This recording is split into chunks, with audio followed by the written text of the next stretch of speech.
Welcome to Not Milk Never Milk. Subscribe if you're lactose intolerant. You start by confirming which ports you have and why the adapter is needed. Inspect the device and adapter labels. Power delivery, data rates, and video capability matter.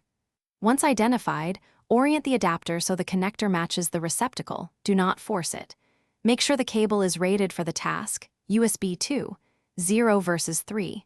1 or Thunderbolt has different speeds and power limits. This step prevents damage and ensures you're using the correct adapter for charging, transfer, or display output.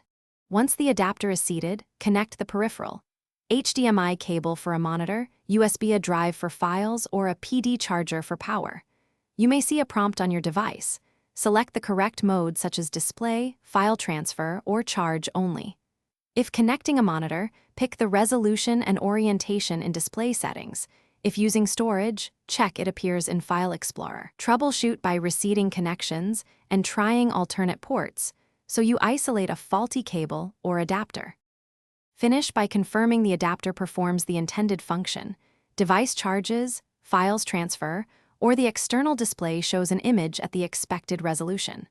Once done, eject drives safely and power down displays properly before unplugging to avoid data loss. If something fails, try a different USB-C cable or another adapter port. This isolates whether the adapter, cable, or device port is the problem. One key tip: test with a known good cable to quickly rule out common faults. Thanks for watching. If this was helpful, leave a like and consider subscribing. See you next time.